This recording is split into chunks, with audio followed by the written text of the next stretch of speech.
Today, I'm so excited to welcome back my guest, Francesca Lynn Arnoldy. I've interviewed Francesca quite a few times in the past, actually, and we met one another. Now it seems like such a long time ago that we met in Vermont when I came out to speak there. But it's been a wonderful connection to watch your work and how it is expanding over time.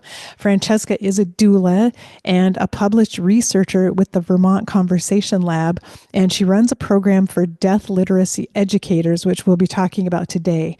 She is the author of The Death Doula's Guide to Living Fully and Dying Prepared and My Death Journal. And we did an interview about that book, The Death Doula's Guide, and also about her other books, Cultivating the Doula Heart and The Map of Memory Lane. And I will link to all those previous interviews in the show notes for this episode because everyone should really go back and listen to all of those just in order to get the full breadth of Francesca's work. So you can learn more about what she's offering at her website, francescalynnarnoldy.com. So Francesca, welcome back. It's so good to see you again. It's so great to be back. Thanks, Karen. Yeah, I always love our conversations, and I've been really excited to talk with you. Well, there's so many subjects we could talk about together, but today I wanted to focus in on your program for death literacy educators. I think that's such an important topic.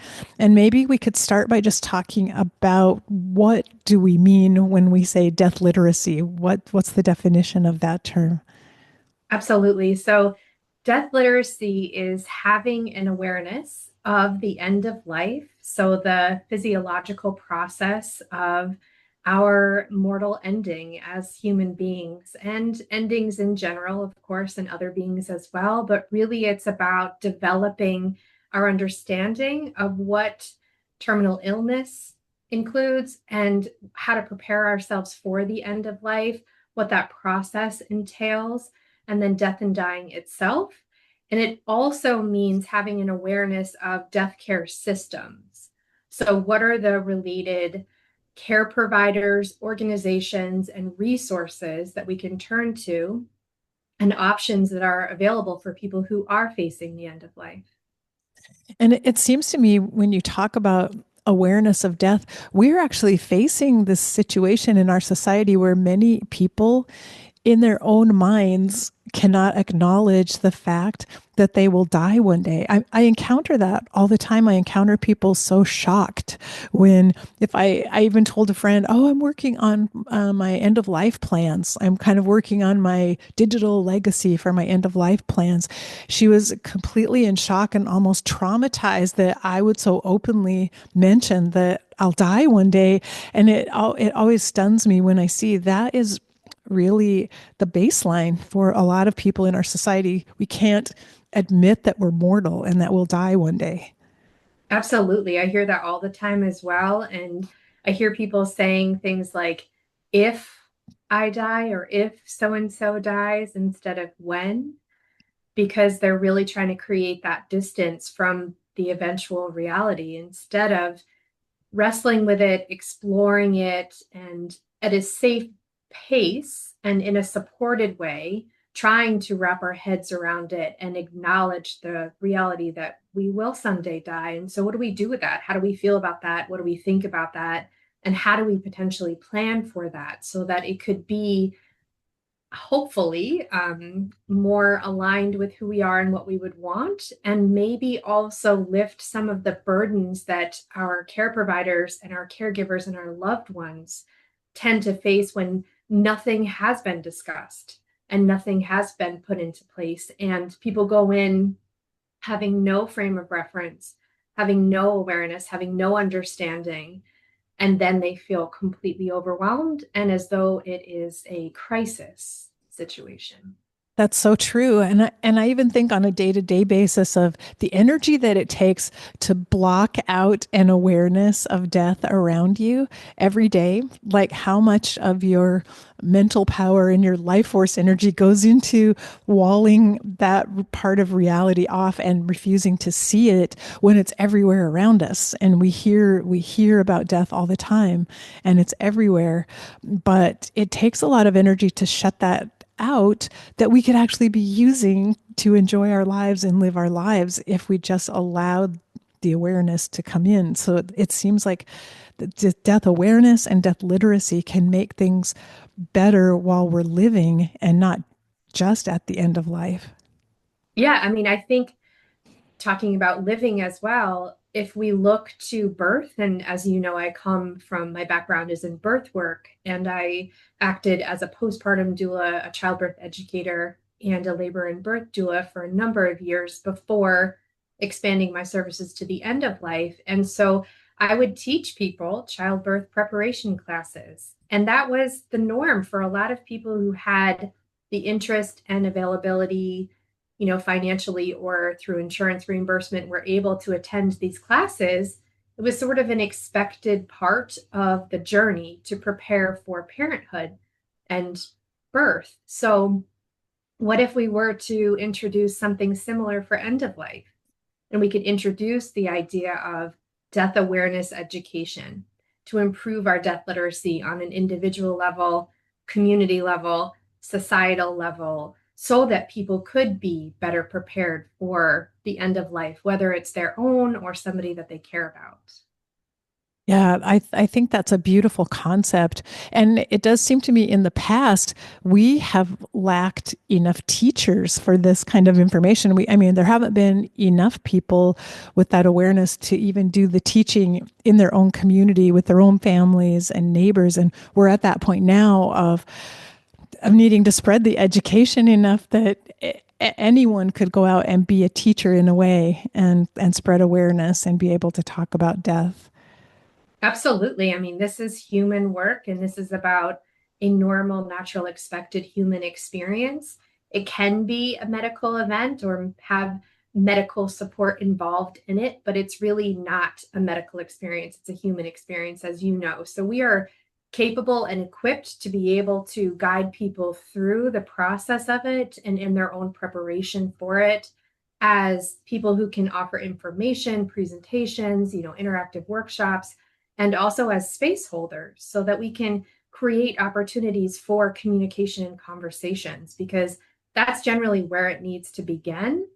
And we need to be really mindful that we're creating opportunities that feel welcoming and safe and invitational, because although, you and I, we work in this space and we are often contemplating these topics on our own, in our own work, introspection, and we're supporting other people through this journey of illness, mortality awareness, death and dying, grief.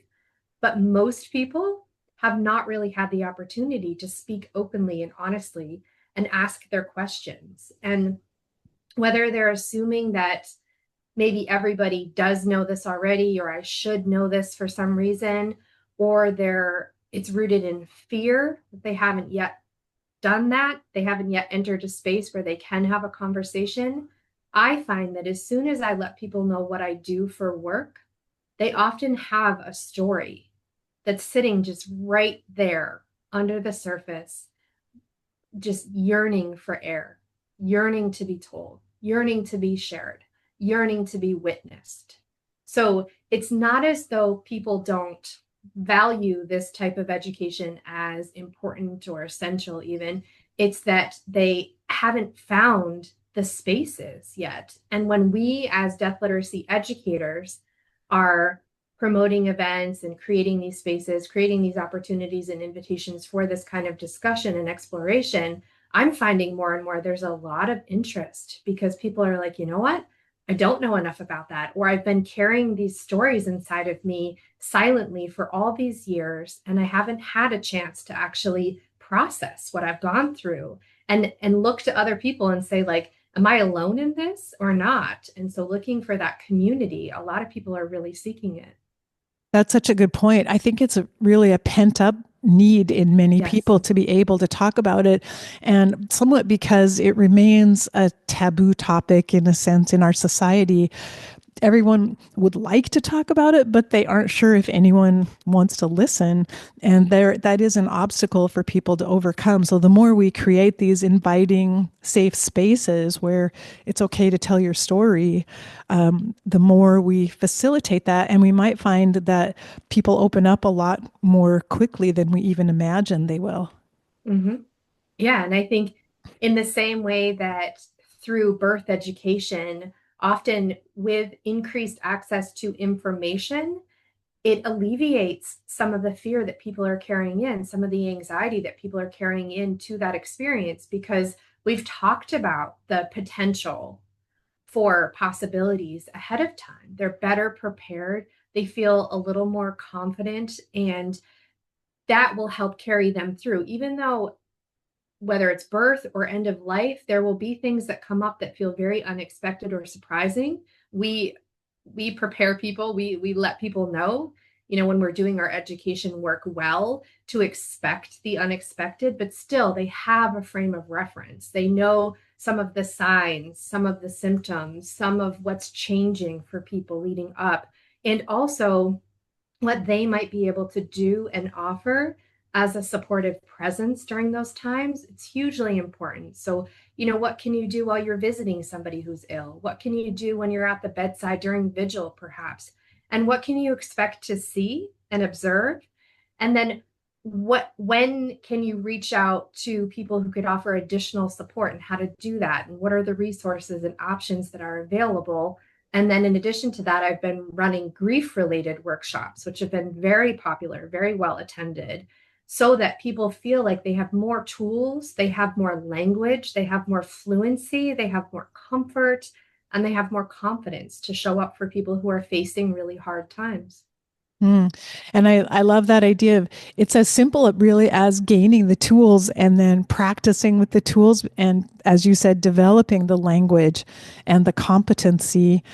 And the tools may not seem available or accessible to us, but we can learn them. That's one good thing Mhm. about tools. We can learn them and we learn how to practice with them and how to get better at them. Absolutely. And we don't grow up often witnessing older people in our families providing this kind of compassionate care and that kind of presence and being that bridge to additional resources and options when needed. We're not observing it, we're not witnessing it, so we're not learning it ourselves. And you and I both are trying to shift that within our society to try to take some of that back into our own hands and feel a sense of ownership over taking care of ourselves, feeling more empowered with increased information so that we don't feel quite so lost in it all and overwhelmed during times that are already so complex and potentially very emotional. And so that we feel like we are an active participant in life and in death as well. Hmm. That's so beautiful. And I really love the idea of death literacy educators implies that there are people who kind of need to rise above the everyday knowledge that other people have and actually become educated themselves. And we saw this happening at some medical schools, tried to create a curriculum around death and dying for their students, but they didn't have anyone capable of teaching it because all of the faculty members had grown up in the old system of medicine that never talked about death, never experienced it, never opened to it. They're handed a curriculum that they don't understand. They've never lived it or experienced it, and they haven't been shown how to actually teach it and lead it. And so I think it's really important to remember that we who want to be teachers, we do need to have a chance to educate ourselves so that we know how to teach others. Absolutely. And part of the reason that I launched this particular program is because I hold this field in such reverence. I feel like it's very deserving of our energy and our effort and our dedication, and also our sensitivity. And it really also deserves a high level of skillfulness in the information delivery. So it's not just about having day-to-day conversations. Absolutely promote that. I think it's a wonderful way to increase our death literacy, but on a more formal level, and to be able to reach more people and create more ripples, to be able to step up to that next level of, I feel called to this. I feel like this messaging is really important for people. It's really valuable, and it's not currently getting out there as much as it needs to be. So either on a one-to-one basis of providing education, or a one to, dozens or even hundreds of people being able to speak about these topics, but in ways that are going to be really well received by the people who are listening. And so this takes practice and effort. And I feel like part of the reason I created this was because I've been at it for a long time, and I have had my own moments of doubt, of struggle, and of learning that wasn't always easy.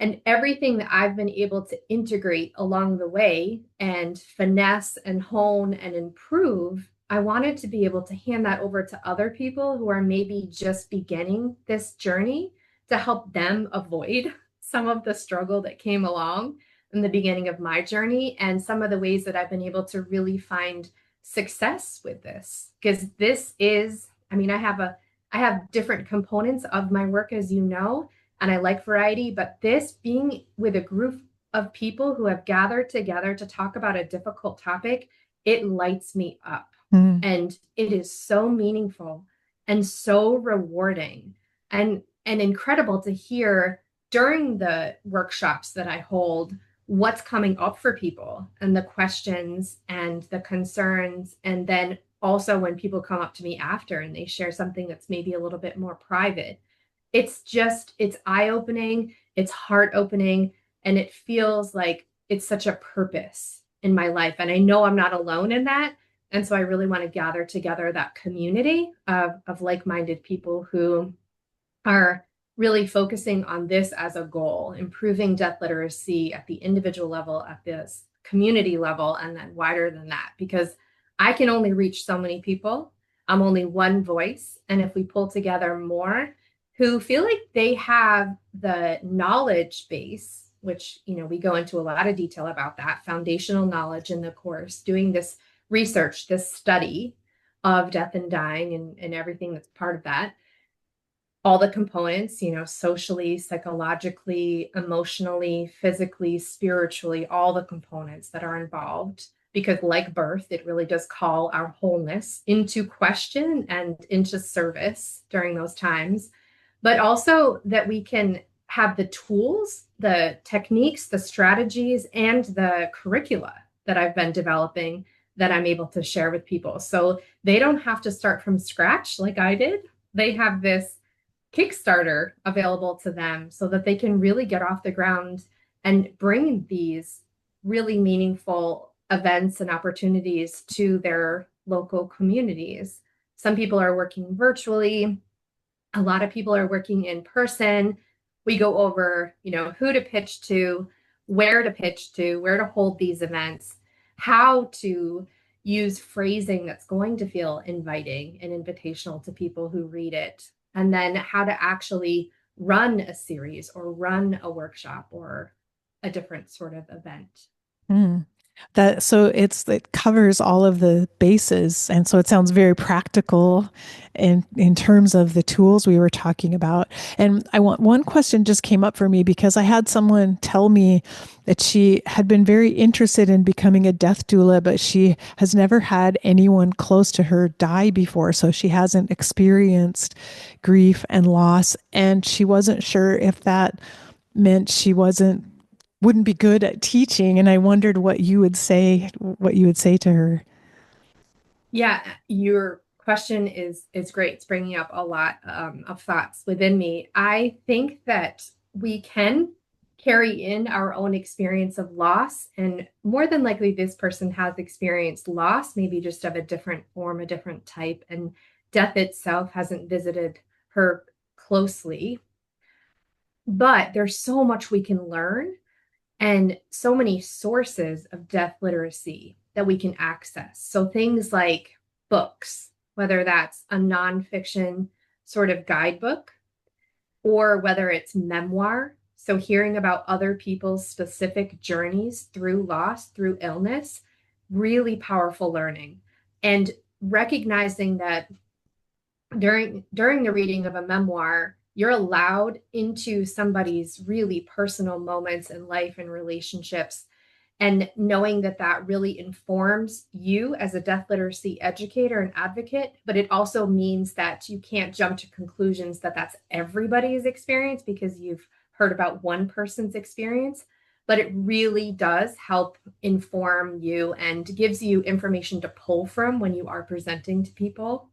And then, in addition, movies and documentaries and attending events and listening to podcasts. I mean, there's so many ways that we can increase our death literacy. I very selectively choose certain videos and certain resources within the course that I feel like are really neutral and fact based, but also compassionate in their delivery of information so that people can learn from them and then actually incorporate them into their offerings that they provide within their community.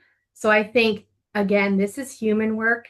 And the other thought that was coming up in my head was, I have people that come to the program and they are maybe aspiring doulas or practicing doulas, or they're also practicing in a more clinical capacity within end of life, or maybe they're a spiritual care provider. So they're kind of in the realm of providing more direct support to people, and they want to be able to educate as well. But then I have other people who come in kind of a side door and they say, this topic really has been calling to me, but I don't see myself being at the bedside necessarily. I'm not sure if I'm meant to provide that direct support, but I still want to be involved. And still feels like a mission in my heart. So they're feeling called to the educational component of it and are planning to focus in that way. Now, the people who come in, for example, as a death doula, they might be working to establish themselves within their community or to increase their reach and their reputation and to elevate that. Because, as you know, people aren't often aware of all that is available to them. So we have to do a lot of teaching. That's part of it. And they are able to use these workshops and events to get their name out there, to reach people directly who they might be able to support at some point, or to reach people in the community who can then pass their name on to others who might need them. And then there are other people who really want to focus primarily on the education. And that's where they spend the bulk of their time and energy, whether they're doing it for financial gain, they're charging money for events either to the participants directly, or maybe they're getting an honorarium, for example, through their library that has a budget for speakers. That might be their primary focus. So we welcome everyone involved in that for their distinct goal and really try to support their journey in coming to identify where it is they are now. There's a particular visioning exercise that I take people through, like, where are you now? Where are you going?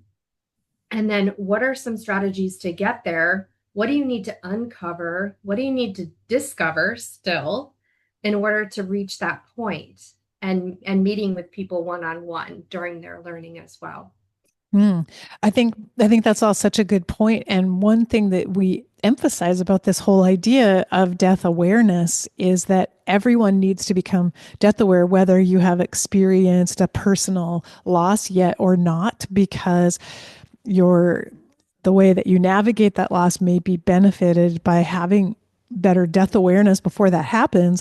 And so why not? Why not have teachers who themselves may not have experienced the loss yet, but have the passion for it and model it's okay to be really interested in death, even if life hasn't brought you to that threshold yet where you're struggling through it. And that's what we need more of. Actually, we need more and more of that in our society, is people willing to look at it who haven't just been thrust into it by a traumatic event. Yeah, and they might actually have the capacity needed to be a space holder and to be able to hear other people's experiences and stories without sacrificing their own wellness. Because we do have to keep that in mind. What is my bandwidth? What am I carrying? What is my healing that still is ongoing what are my own fears? What are my own wishes? There's a lot of personal work involved in this. So, yeah, thinking about somebody who's maybe energized by the topic and who maybe isn't completely weighed down because of something that is happening or has very recently happened to them is an important consideration. Yeah, yeah. I think that's a really good point. So to say no one should feel excluded from this kind of training because of their own life experience, because it's an open door for anyone with a passion, anyone interested, anyone who feels it as a calling. Life itself will bring you what you need eventually. I mean, all those pieces will come at some point, and each one of us has our own unique journey to having personal death awareness too. So Definitely. And, you know, for me, I will have some people sometimes say things like, why are you doing what you're doing? Or why is your focus on something like death and grief? And a lot of the time, what stirs within me is because I can right now, because I am currently available, because I currently have the energy and the capacity within me to be able to do this work. And I recognize there might be moments in the future that I don't, and I have to press pause on it. So while I can, I will, and I am. And I invite other people to join me in that. well, maybe we could talk a little bit more about what your educator's program consists of, or if someone were to sign up for it, what they would experience in that program. Yeah, so it's two parts. There is a self-paced course, and that has a couple of different sections. So there's a welcome area, and that's really introducing the idea of this role and what it means and what it might mean to that particular person. There's something that I try to address immediately, which is when you step into this role within your community, you name yourself either a death literacy educator, a death literacy specialist, an advocate, a navigator, a guide, or you just want to use community doula or death doula or something else. Whatever actual label you use, when you step into that role and you make it known to people, what can you anticipate? Because I like to be very real with this and prepare people for the reality. So it is an incredible honor and also a weighty responsibility. When someone is experiencing, maybe they just received a difficult diagnosis, maybe their health is really failing or declining, maybe they are facing or reeling from death itself or grief, and your name and your face pop into mind for them, and they immediately reach out to you, you know, that's a reality that you need to consider before fully entering into this field. And I really try to support people through that, thinking about what might that mean for you, what about your availability, how would people reach you and when, what sort of boundaries will you put around that personally and professionally, like what are your limitations, what's your plan for self-nurturance, because I really want to make sure that the people who enter into this full of enthusiasm and passion are able to sustain that for the long haul and won't just end up feeling very depleted or over accessed or used in some way that doesn't feel energizing to them any longer. So we get that right off the bat. We go straight into that. And then there are additional sections. So defining death literacy, the foundational knowledge that's needed, kind of the background knowledge. And that's about end of life care and options that are global, national, regional. I ask people to do a lot of research within their own community to see what is already established, what is already available, what might be missing, and to do networking as they're doing their research and as they're building a directory list to reach out to people, make connections, introduce yourself and your role and your goals, learn more about their offerings, see how you might be able to partner and collaborate in some way that's mutually beneficial. We talk about psychosocial aspects of aging, and then we talk about death anxiety and death wellness, because as I mentioned, we discuss these topics a lot, but most people don't, and we have to remain aware of that. We can't just launch into a conversation without acknowledging that for some people, this is the very first time that they've even allowed themselves to think about it, and that could create a lot of anxiety for people. So it's about, creating spaces that do feel safe, that aren't overly intimidating, and thinking about how things are going to land with people, how things are going to be received by people when we're offering them.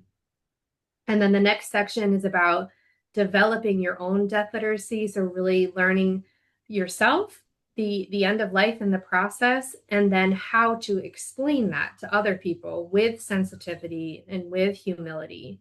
So in this section, we go into storying death, which as humans, as people, we communicate and we create stories and narratives to help explain things to ourselves and other people. I noticed this happening a lot as a birth doula during postpartum. And I also noticed it a lot following a death, that people really need to tell their story in order to better understand what has happened to them, what it means for them. They kind of are putting together the pieces, and then they're trying to figure out, who am I now as a result of what I've gone through and what I experienced. So we need to do that as educators. We need to be able to share stories, but with a high degree of sensitivity. We need to go through, I take people through this whole process of first doing it for yourself and purging and venting and getting it all up and out, because we don't usually have the opportunity to do that. So in whatever way you can, really fully express and experience a loss that you then might be able to use as a death literacy tool, a teaching tool for other people. So that's a step 2, is then thinking about, okay, well, what are the parts and pieces of this story that are going to be of service to those in my events, in my workshop? And what are they going to offer to them? Is it information to do with preparing for the end of life? Is it about the emotional experience associated with it? And maybe you're going to talk about how it affected you and what surprised you, and maybe moments of beauty and connection as well. Is it to enable other people to maybe feel more comfortable sharing their story? So you really have to come to a lot of clarity before you bring that to the public, even one-on-one. Before you bring it to other people, you need to really go through an exploration of your own stuff and your own stories. So we do that within the program. And then section 3 is really about the content. So what are you actually going to offer to people? What's it going to look like? What's the format? What's the structure? Is it virtual? Is it in person? Where are you going to hold this? Who are your people that you're going to attract? Because this isn't going to be for everybody. At any given point, people are going to have different levels of interest or willingness to kind of turn toward these complex topics. How are you going to reach them? And how are you going to word things? What kind of copy are you going to use in promotional materials? And then what are you going to do during that time? So you get it planned, you get people in there, like, what are you going to cover and how are you going to cover it? So we go through options like game nights, using tools like the Death Deck. We go through a number of workshops that I've created and that I've been able to utilize, and I'm now sharing with people so they can bring them into their community. We go through what we call the signature series, which is the Living Fully Dying Prepared community series. And this is in a 4-week version and a 6-week version that people can lead. So there's a whole tutorial about how to lead that. And then a blueprint that's like it's either 25 pages or 30 pages, depending if it's the 4-week or the 6-week, that coordinators have and that they can utilize to be able to run this in their own community. And I haven't actually announced this widely, but I'm really excited. So hear it first here is I've been able to partner with Compassion and Choices to create a grant for this series. So it's a community death literacy project that we're partnering on, which will provide trained educators to run this particular series in their community. And I'm bringing that to my grads next week, actually, soon, very soon. They're going to be able to hear about it and apply for these grants, because it does take a lot of time and energy to run this. So compassion and choices really is acknowledging this is incredibly valuable and they want to put some funds toward it. Just super exciting. Wow. Yeah, during that section, I also go through potential FAQs for Q&A. So this is part of my own journey of becoming an educator, establishing myself as an educator, is getting past the fear of not knowing what people are going to bring up, because a lot will come up for people. And sometimes it's intimidating to not know ahead of time. Like, what are they going to ask me? What are they going to expect me to know? And how am I going to answer on the spot, off the cuff? And it's something that I've really had to work on and develop in terms of comfort with just going with the flow, remaining within my role and scope, not pretending to be an expert where I'm not an expert, but always managing to become a bridge to additional information or resources when needed, and being able to hear and field these questions, and maybe identifying whether I say, like, let's talk about that one-on-one after the workshop, or let's talk about it here, maybe even doing a slight redirect and reframe to get back to the concepts that we're actually focused on, and how to do that with grace and with belief in myself as an educator. So I also include that for the people in the course.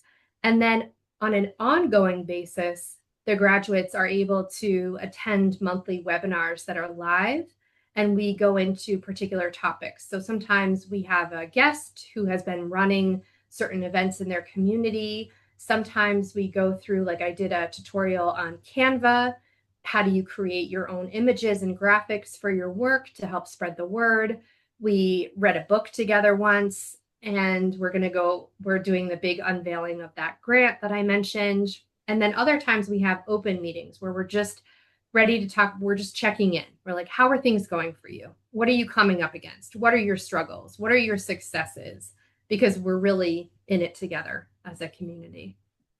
Wow, that sounds so wonderful. And I love that even while you're offering a curriculum they can teach, there's all this space and freedom for each educator to really do it their own way and to really utilize their own skills and talents as teachers and to make it their own course that they will be teaching, even though the content might be similar to someone else's.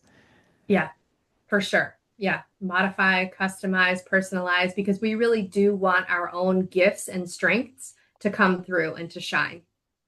And I love the fact that you prepare people for the question and answer sessions, because agree with you there. As a speaker, that is sometimes the most stressful part of teaching and speaking anywhere, is that people, it almost always happens every time someone comes up with a question that I've never been asked before. Like, oh my gosh, I've never thought this through. I don't know how to answer this. But to It can have be some, really nerve-wracking. it can be, and then it can even undermine your confidence. But to be able to just sit with that and hold that with curiosity, like, oh, that's really interesting, but having some responses and then the wherewithal of like, what do I know about this? What one little thing could I offer about this question? And then say, I'm sure there's more, but I don't know that right now. And that's really wonderful, just to prepare people in advance for that. Definitely. Yeah.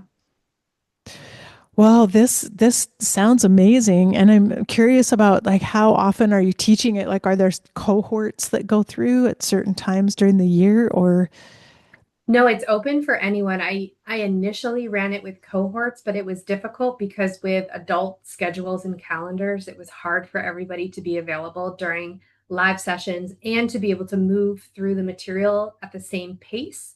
So we have people who come in and they maybe have cleared their calendar and they can get through all of the, how many it's I don't I think it's about 25 lessons or so. I mean, I've seen people move through it in like a week or less, even because that's been their sole focus. And then there are other people whose lives wouldn't allow for that number of hours to be poured into the course. So they're maybe taking 6 months to work through it all. And, either one works really well as long as people are feeling like they have what they need and the support that they need. We establish calendar in the beginning of it, like what's going to work for you, what's going to keep you motivated, what's going to keep you on task in this kind of learning. So there is that accountability built in, and then celebrating when people do complete it and graduate from it. And then the ongoing discussions that are continuing to happen as well. So we have the webinars monthly, but then we also have ongoing discussions. So we have one that's more open. I mean, it's related to the topics of death literacy and grief and endings and community education. And then we also have a resources section. So when we discover something, we're able to share that with the rest of the group. Or when I make updates to the program, I always let people know through the resources, like, hey, I've just added this worksheet that you can use one-on-one with people in your work or during your events that you're holding. And I make sure to attach it and then let them know where to find it within the lessons. So that ongoing connection seems to work really well for people, but they needed the flexibility of being able to start when it worked for them and move through at their own pace. That makes a lot of sense. And then once someone joins the community, even if they went through it in a week through all of the self-paced learning, they can still attend the webinars and Absolutely. get a lot out of those community discussions over time. Because I would imagine that in some ways the education and the learning might be the easy part, but it's going out in the world and bringing it to people and seeing what it's really like is where people will also need support. Yeah, putting it into action and then being really honest with each other. Like, this went well, and I'm so happy, and this feels like a success that I want to share. And then other times it's like, oh my gosh, I was not anticipating this hurdle. And here's what happened, and here's what I learned from it, and here's what I would change next time. So the peer support is hugely important. And especially when we can give each other tips of like, I ended up doing it this way and approaching it this way, like communication and planning, and it really worked very well for me. And people are so generous with that within the community. Like, I also want to offer this up to you and the rest of you because we're hand in hand, arm in arm, working on this together in our own little corners.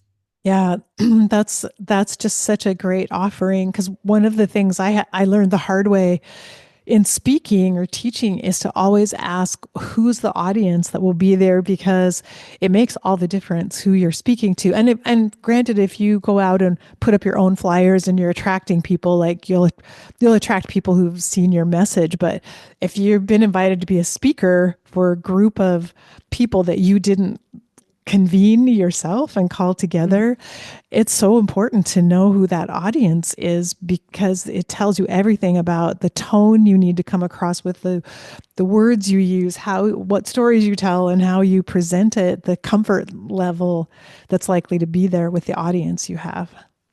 Yeah, and what are the takeaways for them? What are the goals that you're hoping for them to walk away with in terms of new learning, insights, and resources as well?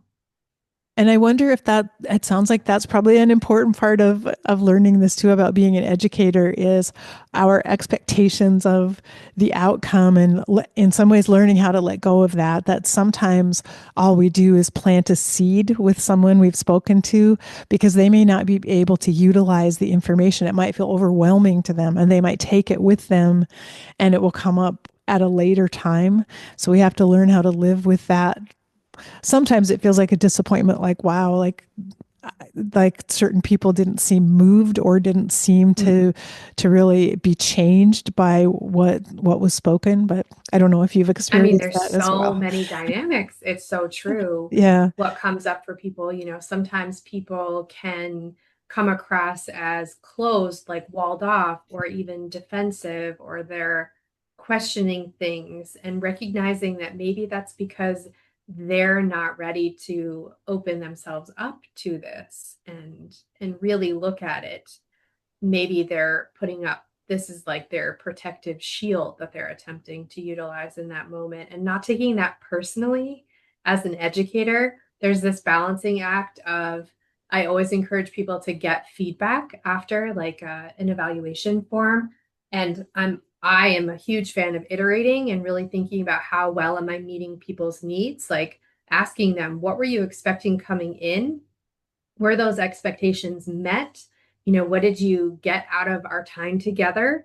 What improvements could you suggest? Because I'm planning to run this more in the future. So being able to sort of weigh that and that feedback while also recognizing like people are individuals and they're unique and sometimes hard to read or sometimes just not ready for this, or maybe it wasn't what they were thinking it was going to be and it just didn't end up being a fit.